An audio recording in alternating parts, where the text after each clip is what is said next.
Welcome to another Quantum Conversation, brought to you by acoustichealth.com. Welcome to this Quantum Conversation video. I am Loren Daly with a very special guest and a dear heart sister, soul sister, cosmic sister, Michelle Anderson. She is here today as we talk about mastery in the fifth dimension. So let's welcome Michelle Anderson. Michelle, thank you. Welcome to the show. Thank you, Loren. You didn't say I was your birthday twin. Well, happy birthday. This is very fascinating. One of the things about Michelle and I is that we do share the same birthday, and we are recording this so that we can offer birthday blessings to everyone else and honor this very special time. Michelle is someone who goes on sacred journeys, and she does dolphin tours. She is someone in the top 3 list of walking her talk when I say that there's those who do indeed walk their talk. So Michelle, welcome and happy birthday. Thank you. Happy birthday to you too. Let's talk about living in the fifth dimension, because you indeed have been doing this for years. You have been walking your talk in your own life, in your relationships, and it hasn't been easy for any of us in these past few years since 2012. So let's start there at this great shift of 2012 and where that put everyone and where we're accelerating now. You know, Loren, when I think back to 2012 and a little bit before, think back to you and I being in Peru on 11/11/11. Mm-hmm. And for me, that was a kickoff to this gateway. The year before 2012, right before we entered into 2012 with the 11/11/11 gate, and you and I were both drawn to go to Peru, to Amaru Muru's doorway, which is a multi-dimensional portal place, I guess you could say, and that's what a lot of people call it.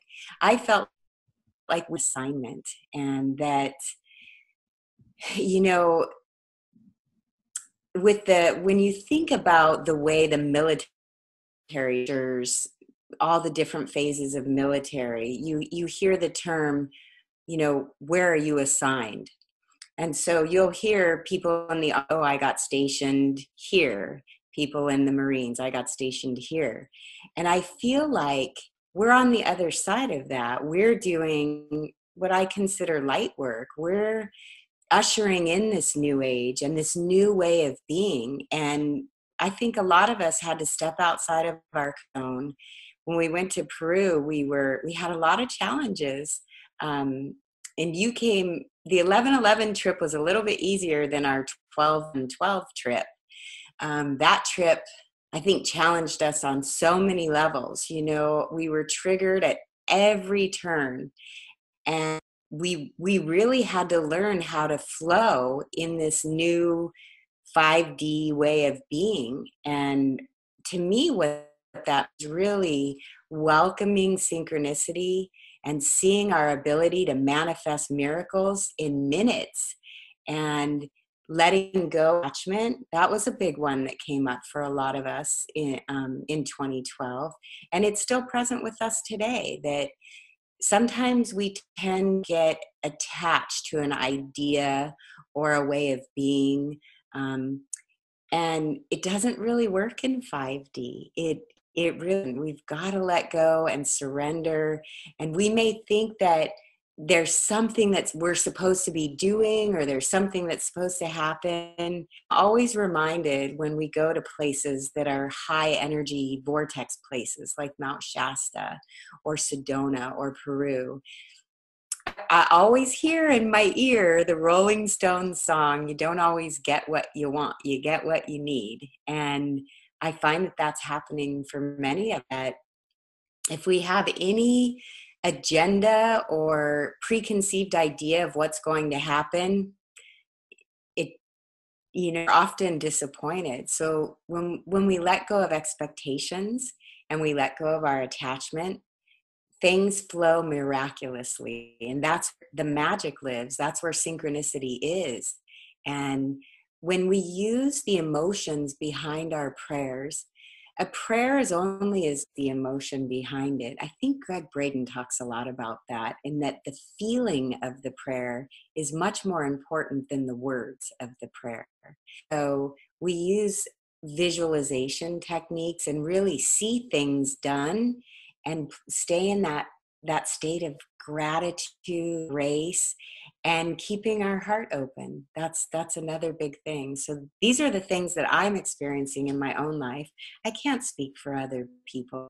I can only speak for what I'm experiencing. But I do feel like one of the things that we're being tasked to do is be an observer and um, of ourselves and of those around us, rather than any, I think that's really important, to let go of judgment, guilt, shame, and blame. Those are the vibrations that keep us down. And when we rise into consciousness, we're rising up into compassion and kindness and authenticity and transparency and just open-hearted love. I like to call it radiant love, rather than saying unconditional and having an un and a condition. I feel this epic infinite love as radiant. So staying in a place of radiant love is another one of the key tools I think all of us would be well served to use during these times. Then that is worthy of saying it again. Worthy of saying it, staying in that circle of radiant love. Michelle, that is why talking with you all through these years, it's been a good 10 years now. That's just so amazing. You have always approached it from this higher perspective, and it is so refreshing, and you really do walk your talk. I, again, have witnessed that with you personally. It's interesting when we let go and guilt, shame, and blame and all of that. We are seeing that happen more and more in our world, these lessons of that. And since the eclipse, it seems like things have been really moving forward in such a new and fresh way. And yet it's changing so much too. And when you said rise up, it's interesting because there's mass collective consciousness out there that light workers are holding steady on, in guiding and direct to take a higher perspective on. And so I'd like to have you share a little bit about what you've learned with the Native American groups that you work with and their take on, let's say, the word resistance. That word has come up in my field, I'd say 3 times in the last week. People are getting antsy. They want change. And so you hear say, we must resist. And I would rather use that word, what you used, rise up. Personally, I call it stand up. Stand up for what the vision of the earth is that you want to see. So talk a little bit about that and the Native American perspective from your insight on resistance or moving forward in a unity consciousness way. That's a fascinating topic right now. Chief Phil Lane is one of the Native American chiefs that I've had the privilege to call my brother and my friend. We've had his birthday party here for the last 2 years, and he has a beautiful perspective on the Native American teachings. And being one with nature is always at the top of the list. And the prayers and the songs are always these useful tools that the Native Americans use. It's been an interesting dance, seeing and feeling the different perspectives in the Native American culture. I'd like to see us get out of, each other. At one point when I was doing some work with the Navajo and the Hopi, I cried my eyes out, and then this one gentleman, this kind of, I don't even know, I say to him is, I'm here to right the wrongs, and I can't apologize enough for what our ancestors did. All I can do is start in this now moment, and move forward. And the way that I feel that we have got to do that is through forgiveness, true forgiveness. Saying forgiveness is one thing, but truly feeling it in your heart is another. And it's come up for me a lot in my life, I do think that we've got to forgive. And there is a point where we are taking ownership and responsibility for things that we've done in the past, but deep ancestral work is important too, and how auspicious that we're in these times, this 1 week window of what Halloween actually originally was honoring our ancestors. And the veils are so thin to that other side right now. So it's really important that we honor our ancestors. And when it comes to resisting, I think when we stay stuck in an idea that something has to stay the same, always stay the same, I don't think we're being futuristic or forward thinkers. I think resistance keeps us stuck. So if I could give an example of one of the things that I'm seeing right now, one of the things that I'm working on right now is here in Southern California, our nuclear plant, which is about not even 20 miles from my house, it was shut down. It had the poorest safety record of all nuclear plants. That's what I've heard, is that their safety record was the worst. And there was a small leak. They shut it down. There were many citizens trying to get it shut down. And now what we're facing is the spent fuel is sitting there on our beach. And our SCE, Southern California Edison, our energy company here, they're the big guns, the big players. They've made a lot of profit through nuclear energy. And what they're doing is hiding some key facts from the citizens. And they have an intention to bury 1.6 million pounds of spent radioactive fuel in, I think it's 73 canisters, around 73 canisters. Each canister that holds this spent radioactive fuel is equal to one Chernobyl event. If you can grasp the enormity of that situation and think about, we have 8.2 million people living in this surrounding area where they would be affected.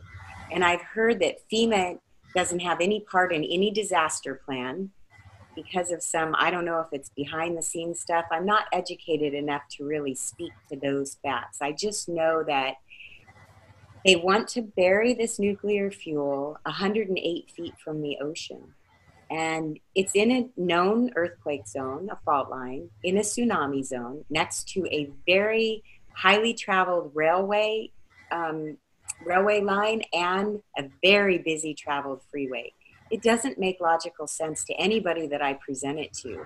And yet they feel that they want to go ahead and bury this nuclear fuel. I don't want to see that happen. I don't think it's wise.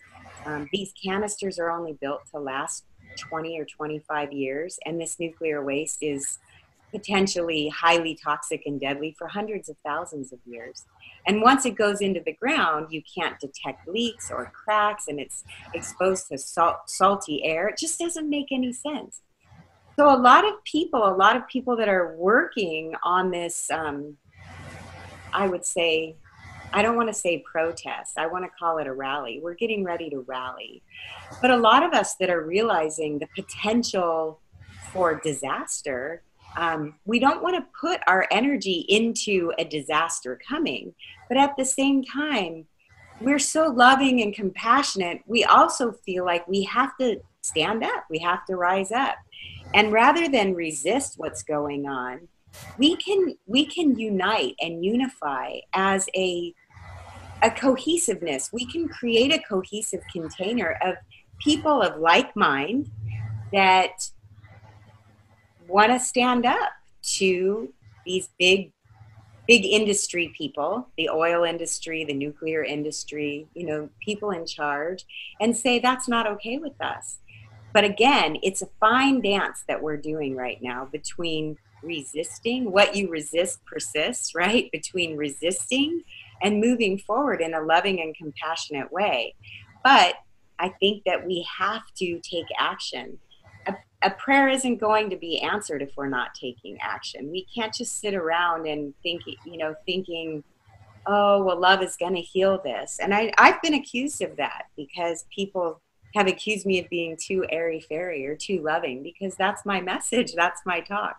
And you and I have had many talks about, being upset about fracking or any of the stuff that's going on, the pharmaceutical industry, the vaccinations. There's so many things right now that we are really being tasked to rise up and unite and heal this with loving thoughts and intentions, but with an action behind it. I love what my husband has on his business card, and now I'm trying to think of what it says. Vision without execution is hallucination. And that's a Thomas Edison quote. But think about it. If we have this beautiful vision, but we're not putting action behind it and we're not executing on our vision, it's just a hallucination. So we're in some really interesting times. And I think that there is triumph after tragedy. We've seen some tragedies happening all over the world.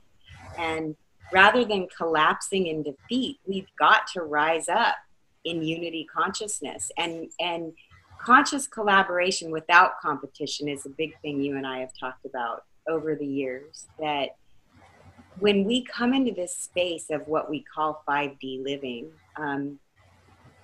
it's really important that we get rid of hierarchical thinking.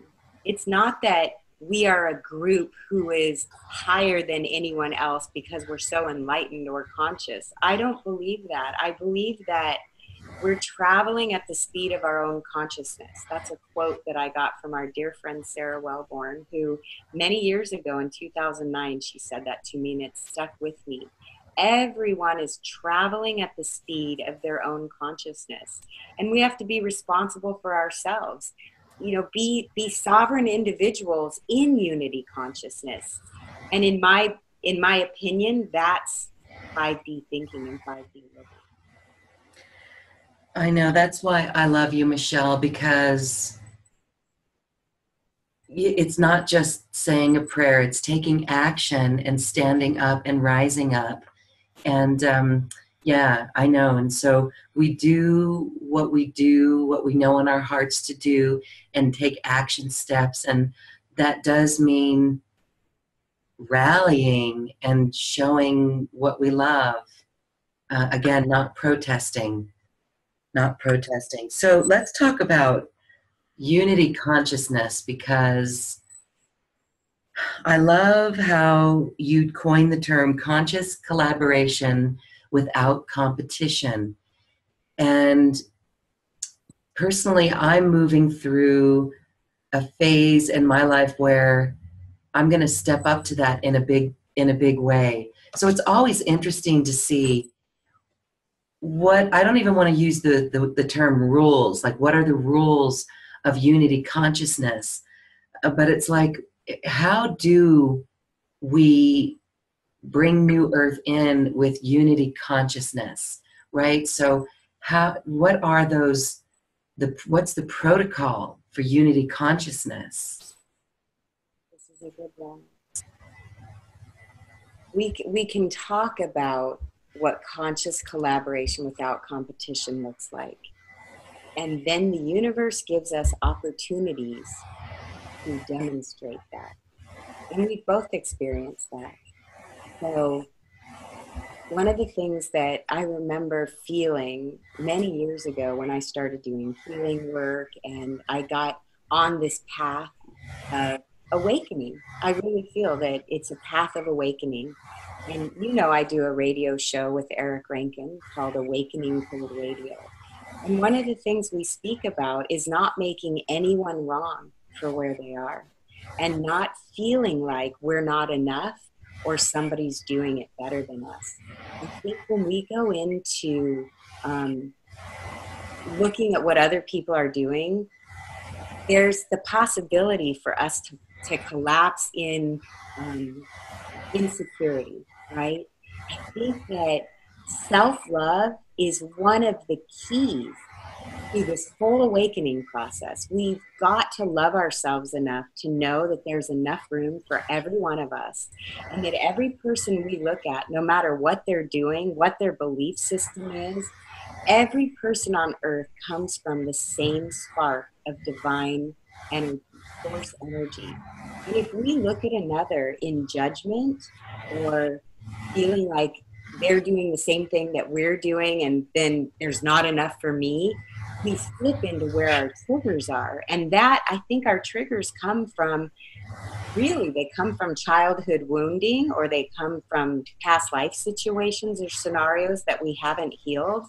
And this is really the time to heal all those old wounds. That if we feel a trigger around something, to really become a witness and an observer of where that trigger is within us. And that gives us a chance to do our own work, to look at, you know, what's happening in our own physical being that's taking us out of unity consciousness.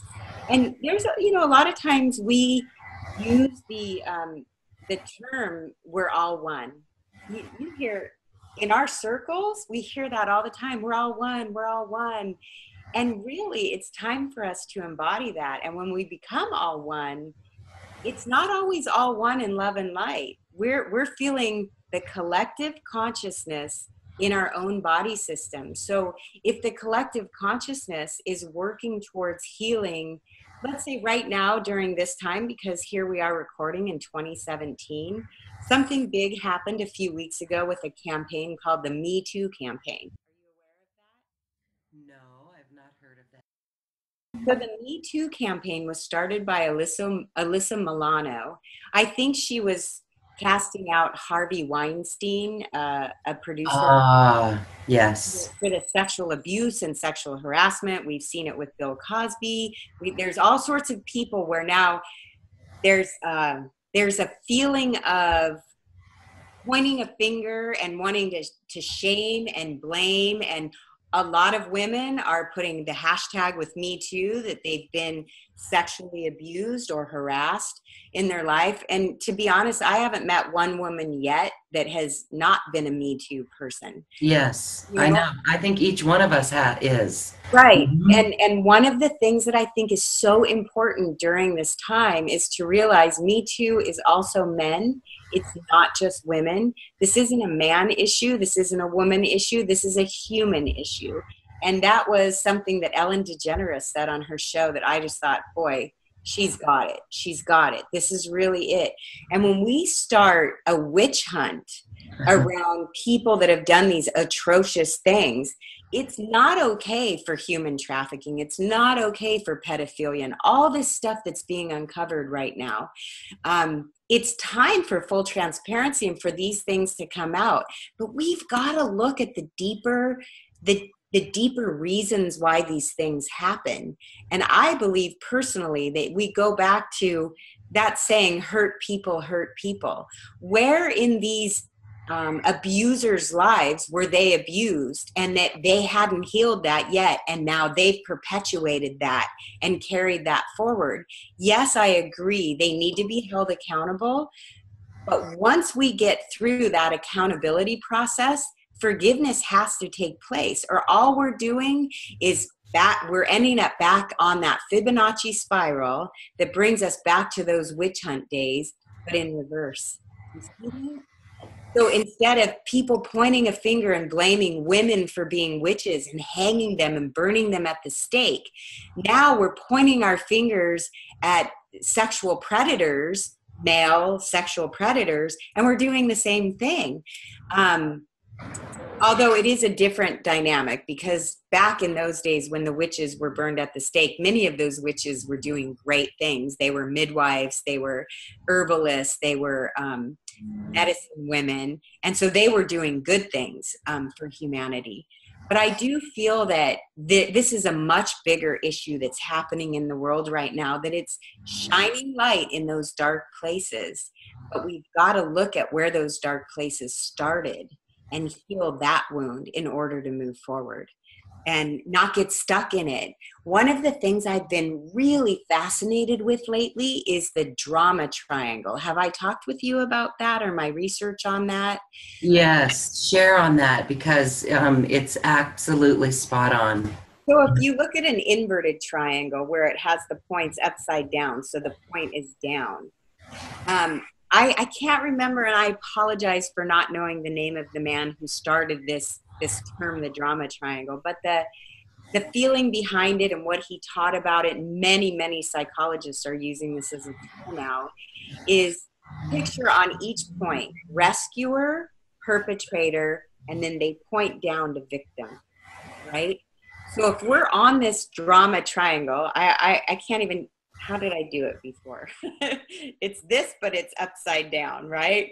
So if we're on this drama triangle at any one of those points, rescuer, perpetrator, or victim, they say that all of those, the rescuer and the perpetrator, end up coming down and becoming the victim. And that when we're on the triangle, we're each one of those things at different points.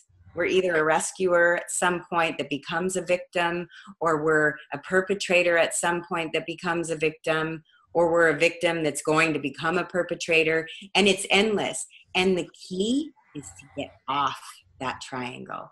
And the way that you get off that triangle is to get out of the judging game, the blaming game, the victim game, by being a compassionate and conscious observer.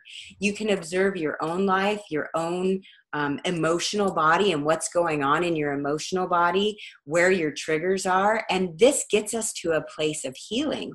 It's time for us to get clean and clear in our own body systems. And I'm not saying that any one of us is perfect at this. When you talk about, you think I walk my talk, and I look at you, Loren, and I say, thank you for thinking that of me, but I am not on, I don't feel like I've mastered any of it. I'm in the same game as everyone else. I just find that when I use these tools of compassionate detachment, getting out in nature, having conscious dialogue with people, and giving up the need to be right, really truly practicing forgiveness when it seems that forgiveness is unforgivable. Those are the kinds of things that are in my spiritual toolbox that are helping me during these times. It's the great shift of the ages. We're in it. Every time I turn around, I look at, wow, look at what's happening, and where do we go from here? Whether it was 9/11 or the Las Vegas shootings or wars going on in Sarajevo, Serbia, all of these places, what's going on with the Middle East, what's going on in Africa, any of these things, all points on the earth are having major opportunities for real growth. Can you hear the little dog scratching at my door? Oh, we love that little Boogie Rose. What a cute little Chihuahua. Such a lovey-dovey one. Do you mind if I go let her in so she can? Yeah, you can bring her in.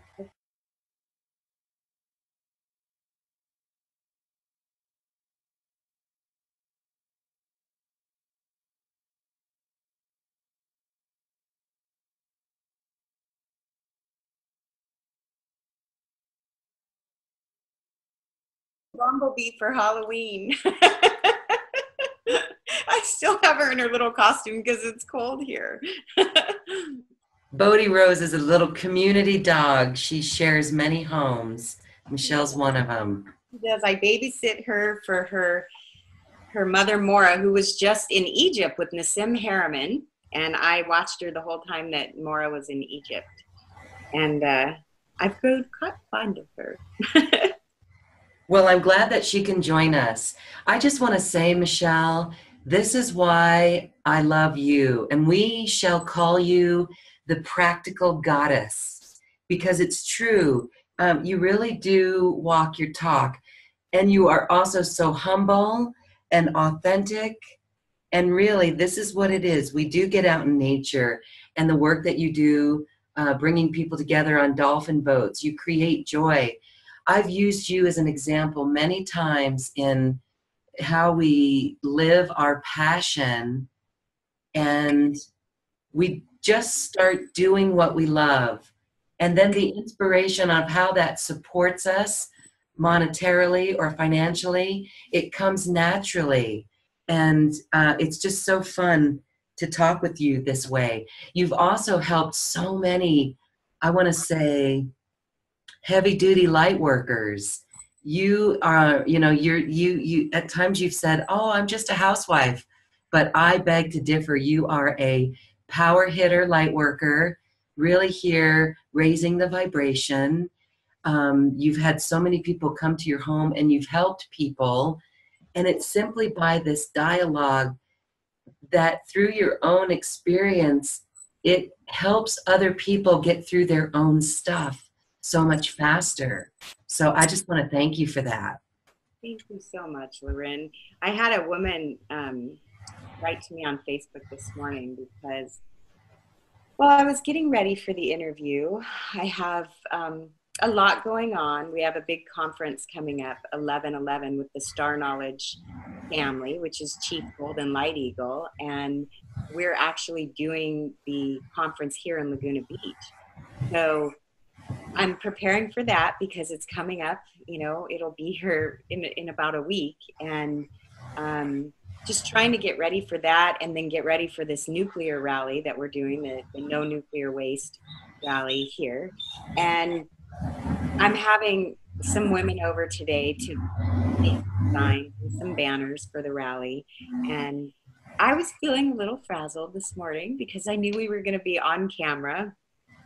And so I'm trying to get ready. And this woman writes to me and says, I understand you're having a sign making event at your house. Is this open to the public? And I thought, oh my gosh, I'm having my closest friends here to help make the signs, but they're also helping me with the Star Knowledge Conference. They're volunteers, and we're doing a lot of coordinating and that kind of stuff. So, wow, I had to put those skills into practice this morning, because as much as I love having people in my home, and as you know, I let a lot of people stay here. I call it the Underground Railroad for light workers. I've had Michael Tillinger stay here, and last year we had 12 people stay here with the Star Knowledge family. My house isn't that big, but we, every couch, floor space, everywhere, just because we all wanted to be together, and that works. But at the same time, I really feel that I've been stepping up to learn how to use my voice with healthy boundaries. And so I was a little bit frazzled and undone. And I thought, gosh, I have to answer this woman's email. And so I just wrote her, and I just wrote with full transparency and my heart. I said, I really appreciate that you'd like to come over, but in all honesty, I'm feeling a little bit frazzled. I have, a lot going on in different areas. And so I'm not going to be able to open my house to more people. And it was hard for me to do that, because I really feel like I want to help and open my home to everyone. But at the same time, if it's going to cause me to be off my rocker and feel nervous or overwhelmed, then that's not serving the higher good for all. I recognize that this morning. So I wrote to her, and she wrote me back right away and said, good job using healthy boundaries. What a great reflection. I felt so appreciated and valued, that I could speak my truth and not be judged for it. And she didn't go into victim mode. See, this is where we see that we have these tools to put them into play. It's so important how we speak with each other. And when we come from a place of loving compassion, we can get through things. So that's what I felt was really important, was to speak my truth and let her know that it was just not a good time for me. Yeah.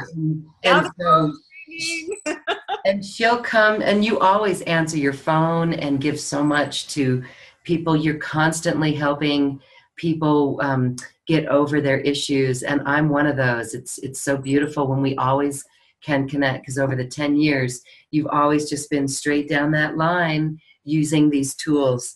Okay, so that's a good one too. How to use your voice with healthy boundaries. So share with us then, what are some of the top spiritual tools then that you have to use? I mean, you did name them. Really, it's this compassion and being out in nature. That's like a must. And I know, even if it's just a little patch of grass, maybe it's not the most beautiful place that we can think of, but even if it is next to a nuclear plant, it's getting in touch with that beauty that's right at the bottom of our feet. Yeah. That's big. And I'm not always the best at, when you say walking the talk, I'm not always the best at practicing what I preach when it comes to self-care. I think radical self-care is super important during these times. And, a lot of times I feel like I'm so booked and I'm here, there, and everywhere, and I don't always make enough time for myself. And that's been one of my goals this year, is to set aside more time to even get a massage if my back is hurting, move some energy in that way, say no to people when I feel overwhelmed or there's too much going on. One of the things that I think is an incredible tool is music and sound healing. And I did a show on Awakening Code Radio last year called Conscious Festivals Heal the World. So, the star knowledge people on the 1111 star teachings, they have conferences. And these conferences started 21 years ago when Chief Golden Light Eagle received these symbols in ceremony, and he wrote a book about it. And the Library of Congress wanted all the rights to the book. And he put together this 1111 Star Knowledge Conference. And that was 21 years ago. All the, I call them the alphabet agencies, the CIA, the FBI, NATO, NASA, us light worker, UFO people, everybody came to this conference because they were curious. These symbols were found at 3 different crash sites. One of them was Roswell. And so all these governmental types were curious how he got these symbols.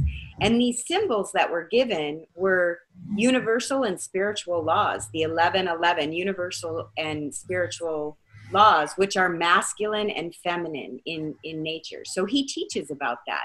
And he does it in a beautiful format. It's conference style, so it's indoors usually. And he brings in the grandmother drum and sings their Lakota, Dakota, Nakota songs. They're ceremonial songs that are prayers. So it becomes more than a conference. It becomes like a ceremony. And it's really all about unity consciousness, getting all these beings that feel aligned with different star systems. You meet people that identify with being from Andromeda, or their original point of creation being from Andromeda, or the Pleiades, or Arcturus, Lyra, Sirius. There's beautiful beings that come to these conferences that are all coming together for the greater good. And it does feel like unity is happening. It feels like we're very cohesive. And that's always my goal on the dolphin boats, is to get people out on the water, which is a conductor of energy, which is Dr. Masaru Emoto's teachings about water being a conductor of energy, even at his 70th birthday party called Water God. And so the dolphins have inspired us to go on the water and be this cohesive container where my light inside of my heart merges with your light inside of your heart, and we go all the way around, 59 people on the boat, and we're one big force field of light, putting our prayers and our intentions out there to spread that radiant love to all life on land in every dimension. It's, you know, the two-leggeds, the four-leggeds, the crawlers, the flyers, all humanity. And this is for the future generations. This is what the Native Americans teach more than one of the teachings that I just love is this is for the next 7 generations and beyond. Every action that we take today, we should be thinking about how is this impacting Mother Earth and all life upon her. It's our responsibility to be sustainable and to be proactive and not to be so greedy that we rape from the earth. Because this is an abundant planet. You know, a lot of times, I'm surprised I'm not crying right now because a lot of times I cry, you know that. I cry when I think about this beautiful jewel of a planet that we've been gifted and the things that we've done to her, to Mother Earth, and to each other. And it's really time to course correct now and to come into unity consciousness. So now what we're seeing, there's still conferences out there that are done inside buildings, but one of the things that I'm really feeling is leading us forward. And one of these tools that I'm using is conscious festivals, and seeing more and more musicians sing and dance, getting us into that space of dancing and feeling all lit up with love and yoga and different workshops, a lot of sound healing taking place. Eric Rankin, his sonic geometry videos have been seen more than 1 million times. I don't know what his numbers are, but I know his video went viral very quickly. And he really teaches the importance and what these cookie crumbs have been from the ancient wisdom of the past that is being brought forward. I even think that it's wisdom from the future that is being brought back to this timeline that teaches us about why the number 432, playing our instruments in 432 harmonics and frequency is so important. I know that you've heard the chimes that I play and that I sell. These are called the King's List chimes. And isn't that beautiful? And what Eric did in his second video is highlighted something that he got from a teaching from Michael Tellinger. And Michael Tellinger is a big part of the Ubuntu movement. But Michael Tellinger spoke about the Sumerian kings that were on Earth. And they had these crazy numbers that the kings lived 288 years or, you know, all 360 years, 60,000 years, which Eric talks about it as being highly unlikely. So what was the key that was the code in that message? And he took it down to frequency. And I don't even know. I don't even know what the numbers are. I gave you the wrong numbers, but it's a basic math system. And he thinks that the Anunnaki and the, you know, our past selves, our future selves are communicating with us through numbers and through sound, through math, geometry, sacred geometry, and sound. And this is very important to us to get our pineal gland spinning, is what he teaches about, using sound healing. It's a big thing, and I think you're going to see a lot more of it in the future. And going to conscious music festivals where you're outside in nature, you're with people that are all juicy and feeling loving and kind and compassionate. And they're there uniting through sound, through music. Music gets us in our joy space. No matter what kind of music it is, somebody, no matter what you love, what the music is doing is opening your heart and opening our hearts. So there was a time where my husband used to say, I don't like country music. And I didn't think I liked country music either a long time ago. And then I started listening to some country music and I thought, wow, I kind of like this. But I like all kinds of music. So depending on our mood, we can tune into music and have that music take us to the next octave of where we need to go as a race. This is our soul's evolutionary process happening right now. We're actually, if you think about it, Lorin, we are demonstrating the flower of life in form right now. There are a lot of times where you'll say, do you know this person? Or I'll say, do you know this person? It's no longer 6 degrees of separation. All of our circles are laying on top of each other now.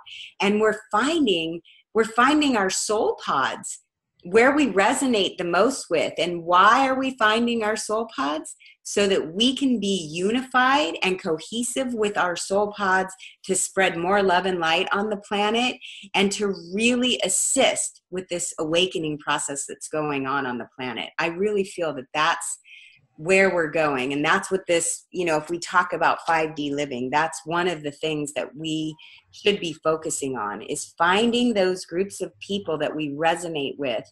You and I had a talk a long time ago about our family of origin, or, I'm adopted, so I know both my biological family and my adoptive family. And we've talked about how sometimes the family that we were born into may not be on the same trajectory or the same place with their belief system as us. And rather than getting angry or letting them trigger us, holding a space of compassion for differing beliefs. My brothers, I have 3 brothers who I talk with a lot, and they may not have the same belief system as me, but they love me anyway. And I love them anyway, no matter where they're at with their political views or where they're at with what makes them angry. I can still love them and not feel guilty that I found another soul family. And they get it too. They know that I have a lot of people here at Thanksgiving in our house. I call it Thanksgiving for people who don't have family or don't have a place to go. So a lot of people come here and we make a big meal and everybody brings stuff, and we just spend time reflecting on how grateful we are to be on the earth. And it's beautiful. And my family that maybe isn't into the stuff that I'm into, they look around at the people that I bring here and they're like, wow, you have a lot of really different people, but they're accepting of it. And I think that's being the bridge between uniting people. You see it in our political climate for sure. When this last election happened, I knew that we had to be the calming force for the collective consciousness, because it was so important that we calm the collective while we saw a split, not just in America, but globally. And we've seen more of that this whole year, where some people are completely rah, rah, rah, everything's the way they think it's supposed to be. And then there's other people saying, are you kidding me? This isn't the way it's supposed to be. But there's a split and a division and separation. And so it's really important that we, again, there's that word, rise up and unify, so that we're not making anyone wrong. As ludicrous as we may think some belief systems are, it's where people are traveling, in their own consciousness. And I'm not about to say that anybody's right or wrong. I think it just hurts us when we go into hierarchical thinking. I think that's what hurt us in Lemuria, in all honesty. In Lemuria and Atlantis, I think, we went into separation. We allowed our egos to get the best of us. We started, pointing fingers, and things didn't go so well. So we've got to do something different this time. And the difference is loving it free, understanding that we are going to have different perspectives, and really giving up the need to be right, finding those that share your perspective and amplifying that instead of being separate. Beautiful. See, Michelle, this is why it's so refreshing to speak with you. You actually live this in every situation, in all your relationships. And again, even though you're still human and it might not always be smooth, it always comes back to it. And that's why spiritual teachers, the greatest spiritual teachers, will say, if you really want to work on your spirituality, go love your family. And see, you just know that innately. That's what you do. Yeah, I think that's so important. I love my family. I do. And there have been challenges, you know. I feel like there's so many places I want to put my energy to help humanity, the greater picture, the bigger picture. And then my mom got sick, you know. I had to spend a lot of time at the hospital helping my mother. And of course, that's what daughters do. You know, my mom kept saying, I feel guilty that you're taking care of me and you have this big purpose that you want to go do. And I said, Mom, this is part of the big purpose, is going where the energy takes us. You know, my favorite prayer that I say every day, that I really live by. And this is every morning when I wake up, I say, place me in the right place at the right time with the right people for the right reasons, so that I may live and serve my divine purpose on earth for the greater good for all. And boom, it takes me where I'm supposed to be. Sometimes I'm out of breath, trying to go, oh my gosh, where do I focus? But I think that that's just part of this being fluid right now. It's so important that we're like water. We stay fluid and we go where the river is taking us. We go where the tide is taking us. And again, don't resist it, right? Water is going to go where it's going to go. It's very forceful. And it's hard to put up a dam against water. But when you flow with the way the water's taking you, I think it makes things a lot easier. Absolutely. And this has been a wonderful quantum conversation with you, Goddess Michelle. You are the practical goddess, truly living it. And so you have sessions that you do with people. These are over the phone or over Skype. And it really is a conversation.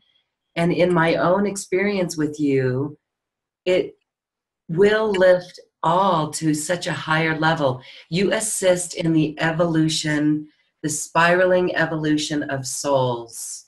So do you want to add more on your sessions with people? Thank you, Erin. Well, one of the things that I find that happens when I work with people is it's really just whatever energies want to come through. If somebody has something that they're working through and they feel like I can help them, we just sit down and open up to spirit and let spirit take over. So I can never say, no two sessions are ever the same. I may use sound, I may use the chimes or Tibetan bowls or toning, or it may come through that we're supposed to do an oracle card reading and we may get an answer through an oracle card reading. It just seems like whenever somebody calls me and we do work together, I always hear at the end of it, man, I feel so much better. And I think, good, I'm Yes. so glad. I'm not one that's going to give you a bunch of homework to go do unless that's what Spirit's saying, that, you know, there may be these 3 things that somebody may want to consider doing. But I feel that everything is unique and every session is unique because every person is unique. Who knows what you're going through in the moment, and it may bring up something that you didn't even think you were calling for. You know, that happens too. Well, thank you for that, Michelle. And again, just thank you for your own personal journey, walking your talk, and your willingness and your openness to assist others. It really is so beautiful. You are a big light worker in your field. So anyone who goes to the Laguna area, look up Michelle, get on her dolphin boats. Those are such a beautiful experience. Again, Michelle, as we say goodbye today, is there anything you'd like to say as we close? Gosh, Loren, one of the things that came through when you were saying that is, wow, I feel I feel like when you say get in touch with Michelle, I don't really have my website up to date just yet. So it's going to be interesting having them find me. People can write to me on the Awakening Code Radio Facebook page, because I do see those messages. And you have my direct contact information if anyone wants to get a hold of me. And I'll be working on that. I'm just so in the now doing all these other things that I haven't really put that much energy there. But the best thing that I can say to people right now is to find your serenity, find your peace. And if you are feeling like so many of us on earth right now, if you're feeling that all the energy's amping up in the collective consciousness, the best thing we can do is to go within and really work on ourselves and find that calm center within ourselves, whatever it takes, whether it's to, take a Facebook fast or a technology fast, or get out in nature, or drink more water, or gather with friends. Sometimes people feel more peace and calm when they gather with friends. Whatever's unique to you, find that and do that, to stay in that place of serenity. When we stay in serenity and peace and calmness, we are helping the collective. That's why, Loren, we started 10 years ago doing Lemurian Heart Temple webinars. Twice a month we do those webinars to get all of us back in our peace and back in our, that one heart feeling. So it is a time of Lemuria reemerging, but it's also a time of healing those rifts between that Lemurian energy and that Atlantean energy and coming back to balance. Beautiful, Goddess. Thank you so much for this quantum conversation. Thank you, Loren. Happy birthday. Happy birthday, Goddess. Namaste. If you'd like a personal session with Michelle to move out of the 3D realm and into fifth dimensional living, we invite you to check out her special offer available on this webpage. Thank you for watching Quantum Conversations.